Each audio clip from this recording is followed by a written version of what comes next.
하나님의 말씀은 구약성경 창세기 19장 1절에서 16절 말씀입니다. 창세기 19장 1절에서 16절입니다. 구약성경 22페이지입니다.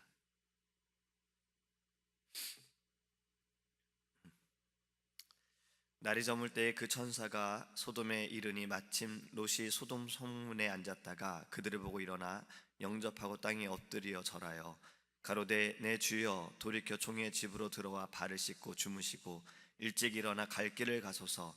그들이 가로되 아니라 우리가 거리에서 경야하리라. 롯이 간청하매 그제야 돌이켜서 그 집으로 들어오는지라.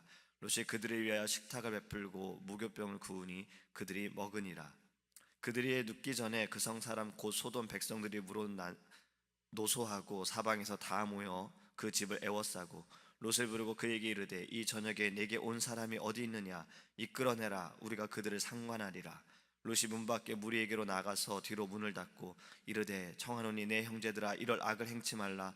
내게 남자를 가까이 아니한 두 딸이 있노라. 청컨대 내가 그들을 너에게로 이끌어내리니 너희 눈에 좋은 대로 그들에게 행하고 이 사람들은 내 집에 들어왔은즉 이 사람들에게는 아무 짓도 하지 말라. 그들이 가로되 너는 물러나라. 또 가로되 이놈이 들어와서 우고하면서 우리의 법관이 되려 하는도다. 이제 우리가 그들보다 너를 더 헤아리라 하고 롯을 밀치며 가까이 나와서 그 문을 깨치려 하는지라. 그 사람들이 손을 내밀어 롯을 집으로 끌어들이고 문을 닫으며 문 밖에 무리로 물온 대소하고 그 눈을 어둡게 하니 그들이 문을 찾느라고 곤비하였더라. 그 사람들이 롯에게 이르되 이 외에 내게 속한 자가 또 있느냐? 내 사위나 자녀나 성중에 내게 속한 자들 다 성 밖으로 이끌어내라. 그들에 대하여 부르짖음이 여호와 앞에 크므로 여호와께서 우리로 이곳을 멸하러 보내셨나니 우리가 멸하리라. 롯이 나가서 그 딸과 정혼한 사위들에게 고하여 이르되 여호와께서 이 성을 멸하실 터이니 너희는 일어나 이곳에서 떠나라 하되 그 사위들이 농담으로 여겼더라. 동틀 때 천사가 롯을 재촉하여 가로되 일어나 여기는 내 아내와 두 딸을 이끌라. 이 성의 죄악 중에 함께 멸망할까 하노라. 그러나 롯이 지체하며 그 사람들이 롯의 손과 그 아내의 손과 두 딸의 손을 잡아 인도하여 성 밖에 두니 여호와께서 그에게 인자를 더하심이었더라. 아멘. 할렐루야. 오늘 본문의 말씀은 아브라함 조카인 롯의 이야기입니다. 아브라함과 함께 고향 땅을 떠난 롯이 그들의 재산이 동물이 또 그들의 하인들이 점점 많아지니까 싸움이 일어나게 됐어요. 더 이상 이렇게 하면 안 되겠다 해서 서로 각자의 길로 이제 떠나자라고 결정을 합니다. 아브라함은 롯에게 먼저 땅을 선택하라라고 말해요. 너가 좌로 가면 나는 우로 가겠고 네가 우로 가면 나는 좌로 가리라. 롯이 보니 땅에 물이 넉넉한 곳을 그는 택하였어요. 여기까지라면 그곳은 너무나도 살기 좋은 곳이었던 겁니다. 창세기 19장 10절에 이렇게 말씀하고 있습니다. 이에 롯이 눈을 들어 요단들을 바라본즉 소알까지 온 땅에 물이 넉넉하니 여호와께서 소돔과 고모라를 멸하시기 전이었는 거로 여호와의 동산 같고 애굽 땅과 같았더라. 여호와의 동산 같고 애굽 땅과 같았다라는 이 말씀이 있습니다. 롯은 그러한 곳을 선택했어요. 근데 이 선택하는 지금 나눠지는 이 과정을 좀 잠깐 살펴보면 롯의 마음이 어떻습니까? 지금 롯이 행하는 행동이 좀 어떻습니까? 우리 동방 예의주국인 우리나라로 볼 때 좀 이상한 점이 있지 않으신가요? 우리는 만약에 되게 이런 경우가 있으면 이렇게 얘기할 겁니다. 어른이 먼저 선택하시지요. 저는 그 다음을 선택하겠습니다. 지금 아브라함이 먼저 우리가 나눠지자 각자의 길로 가자라고 말하더라도 삼촌이 이렇게 제시하더라도 롯은 아닙니다 삼촌이 어르신이니까 삼촌이 선택하시고 제가 그 반대쪽으로 가겠습니다 라고 말해야 해요. 근데 지금 아브라함이 말을 하자마자 롯은 눈을 들어 본 거예요. 자기의 눈으로 보니까 어디가 좋을까? 어느 땅이 좋을까? 내가 어디로 가야 할까? 보니 물이 넉넉한 곳으로 그는 선택을 합니다. 바로 그곳이 소돔과 고모라예요. 사실 이때까지만 해도 그곳은 오늘 우리가 말씀을 읽었던 그러한 제약의 도시는 아니었습니다.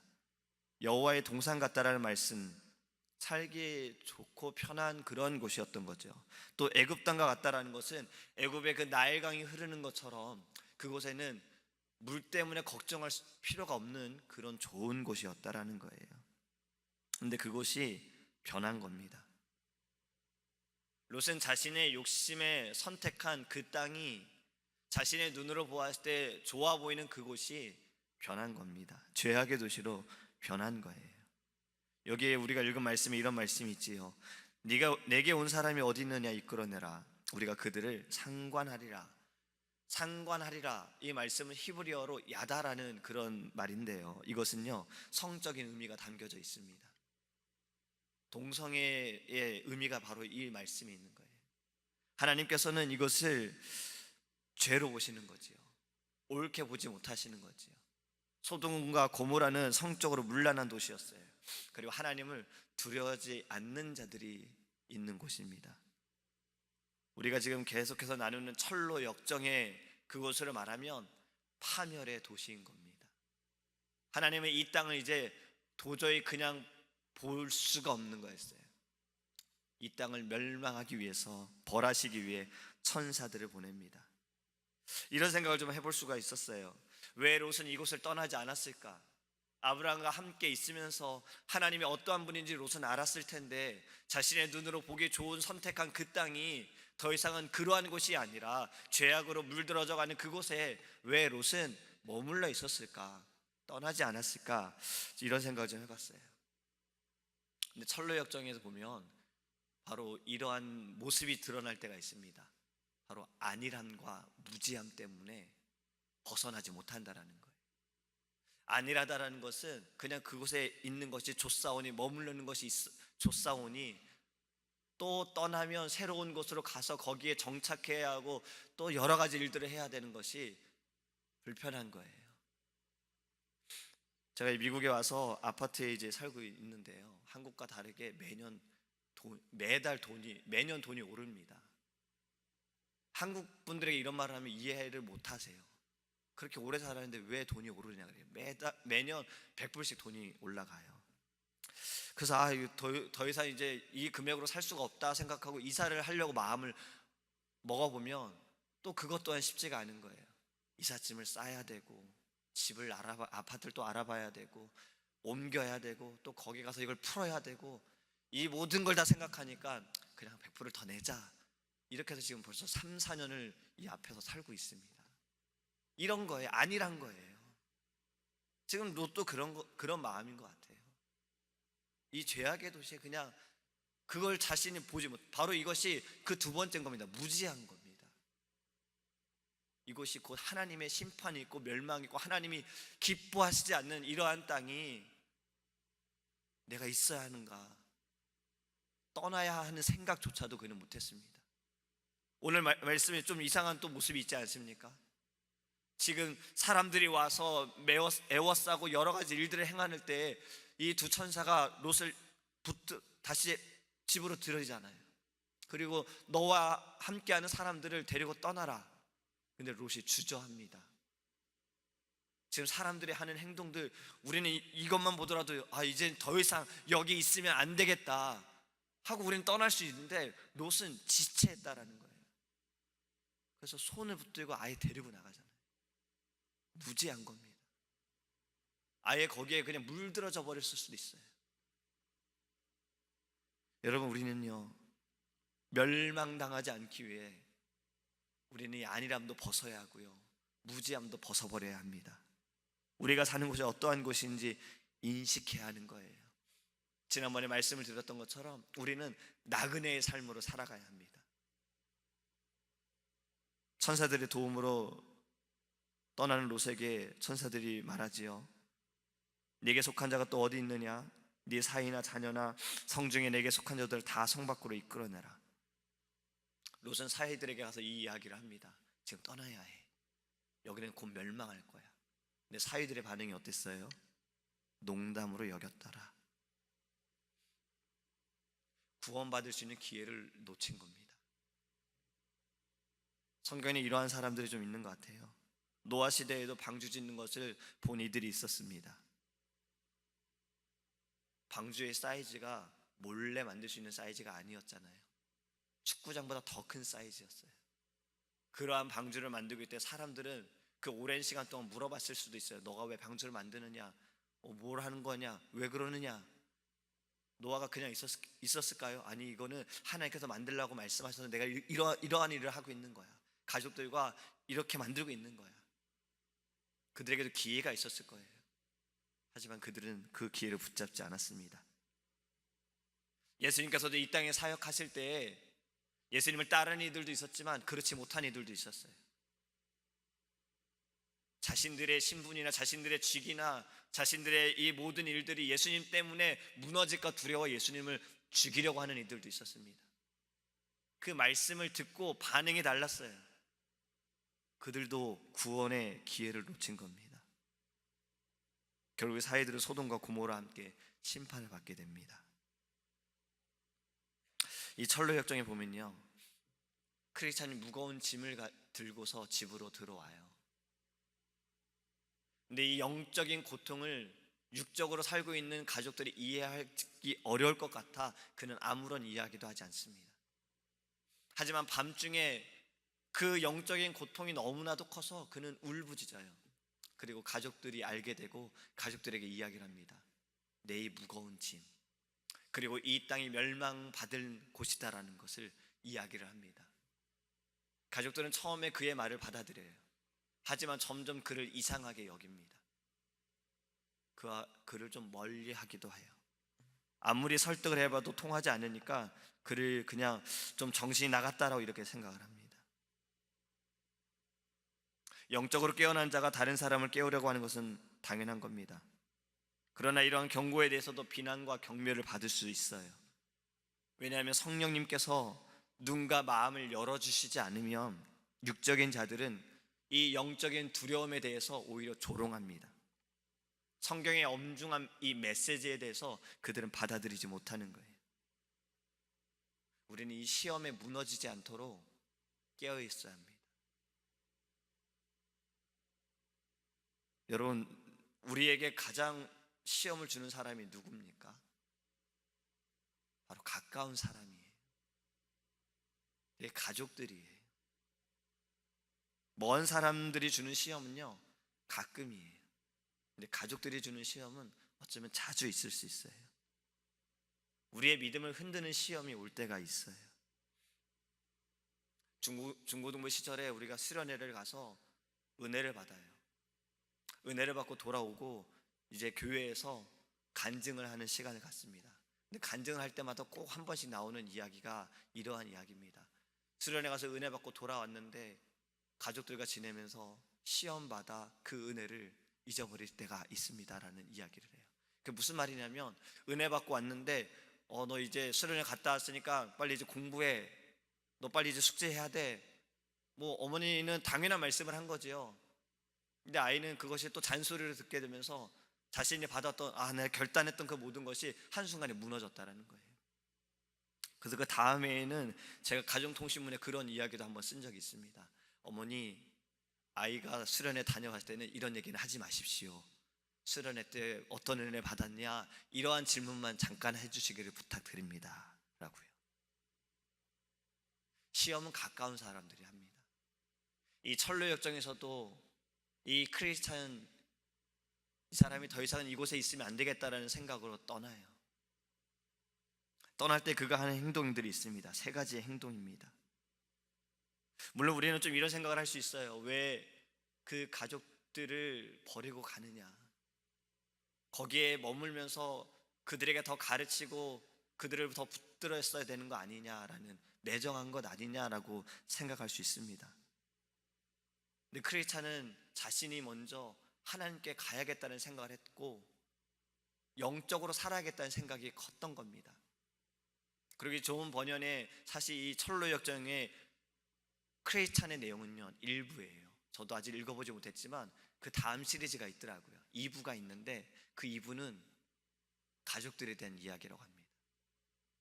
크리스찬이 갔던 그 길을 그 아내와 자녀들이 또 간다라는 책이 또 있더라고요. 결국에는 아버지가 간 그 천국의 길을 가족들이 간다라는 이야기입니다. 크리스찬이 떠나면서 한 3가지 행동이 있습니다. 이것은 우리가 좀 본받아야 할 모습일 거라는 생각을 해요. 첫 번째는요, 그가 손으로 길을 막습니다. 듣지 않겠다라는 거예요. 왜냐하면 떠나는 크레이천의 뒤에서 가족들이 또 아이들이 울면서 아빠를 붙잡거든요. 근데 길을 막아요. 그 소리를 들으면 마음이 흔들려서 또 머물게 될까 봐, 이 멸망의 도시에 자신이 있어야 할까, 그 마음 때문에 그는 길을 막습니다. 두 번째는요, 그는 뛰어가면서 이렇게 외칩니다. 생명, 생명, 영원한 생명이 있는 곳으로 가야 돼.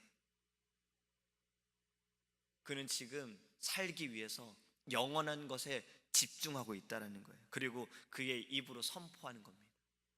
순례의 길을 가기 위해서는요, 그 가야 하는 그 목표 지점, 왜 가는지를 잊지 않기 위해 우리는 계속 반복해서 우리의 마음에, 우리의 입술로 선포해야 하는 것입니다. 세 번째는요, 달려갔어요. 그는 떠나야겠다는 그 마음을 가졌을 때 그 무거운 짐을 메고 그는 뛰어갔습니다. 뛰기 싫어하는 분들이 뛸 때가 있더라고요. 저는 운동을 싫어합니다 하면서도 뛸 때가 있어요. 어디 물건이 싸게 팝니다 하면요, 마트에서 엄청 뛰어가서 빨리 살 때가 있죠.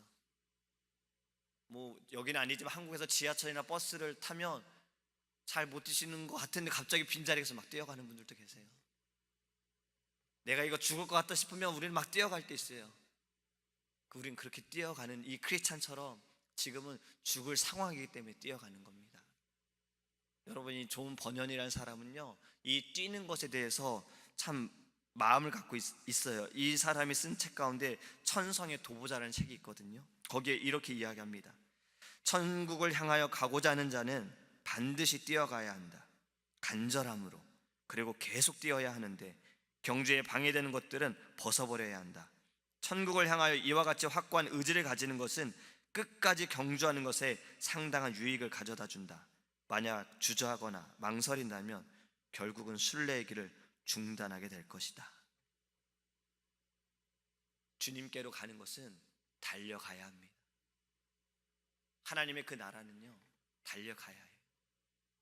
경주마도 좌우 살피지 않습니다. 그들의 눈은 뭔가를 가리고 있잖아요. 그건 앞만 보고 가라는 거예요. 우리는 그 영적인 경주마가 되기 원합니다. 주님께로 달려가는, 오직 주님만을 바라보는, 천국이 우리의 가야 할 본향 땅임을 바라보는 그러한 믿음의 길을 달려가기를 간절히 소망합니다. 말씀을 맺습니다. 여러분, 사랑방과 손님과 어머니에 대한 책을 아시지요? 어릴 때 다 한 번씩 읽어본 책이에요. 저도 이 책을 이렇게 제목을 들으면요, 그 달걀 그 이야기도 생각이 나지만 가장 기억에 남는 것은 그 어머니의 기도가 있었던 장면이었어요. 어머니가 계속 반복해서 하던 기도가 있습니다. 시험에 들게 하지 마시고, 시험에 들게 하지 마시고, 시험에 들게 하지 마시고. 이거 반복하면서 기도하는 그 모습이 저는 생각이 납니다. 여러분, 우리는요, 어릴 때 눈이 보는 것을 조심해, 네 귀가 듣는 것을 조심해, 네 입이 말하는 것을 조심해, 이 찬양을 자주 불렀잖아요. 그건 지금도 우리가 해야 하는 마음입니다. 시험에서 이기기 위해서는요, 내 눈이 보는 것을 조심하고, 말하는 걸 조심하고, 듣는 것을 조심해야 돼요. 어제 목사님 말씀, 하나님께서 이기게 하실 겁니다. 우리의 모든 삶은요, 시험이 더 많을 거예요. 가까운 사람이 주는 시험이 많을 거예요. 그 사람이 원해서 우리에게 주는 시험이 아닐 겁니다. 사단이 때로는 우리의 가정을, 때로는 우리의 모임을 무너뜨리기 위해서 누군가를 이용한다, 할 수 있다라는 겁니다. 이용당하는 사람을 우리가 핍박할 것이 아니라, 정죄함이 아니라요, 우리는요, 이것이 시험이구나, 그것을 먼저 인지해야 합니다. 그리고 하나님을 붙들어야 돼요. 그럼 하나님께서 우리를 이기게 하실 겁니다. 시험에 들지 않게 우리는 깨어 있어야 합니다. 이 말씀 속에 나타난 하나님의 경고하심을 롯을 통해서 사위에게 전했으나 사위가 농담으로 받아들였던 이러한 모습이 아니라, 아브라함에게 이야기했을 때 아브라함은 이것을 믿고 하나님과 딜을 했던 것처럼, 하나님 그 땅에 의인이 있으면 어떻게 하시겠습니까? 내가 멸하지 않으리라. 30명이 있으면 어떻겠습니까? 멸하지 않으리라. 20명은요, 10명은요, 내가 멸하지 않으리라. 이러한 믿음이 우리에게 있어야 합니다. 아브라함은 듣기만 하고도 믿었습니다. 하나님은 멸하실 수 있는 분이다. 하나님은 구원하실 수 있는 분이다. 우리가 이 믿음을 가져야 이 시험을 이기게 하시는 분도 하나님이심을 우리가 믿고 하나님을 붙들 줄 믿습니다. 오늘 이 마음으로 승리하기를 간절히 소망합니다. 기도하겠습니다. 고마우신 하나님, 우리는 살아가는 순간순간마다 시험 가운데에 빠질 때가 있습니다. 이 시험은 상황으로 올 때가 있고 환경 가운데 올 때가 있고 때로는 가까운 사람들, 믿었던 사람들에게 받을 때가 있습니다. 주님, 우리가 기도할 것은 시험에 들게 하지 마옵소서. 시험에 들게 하지 마옵소서.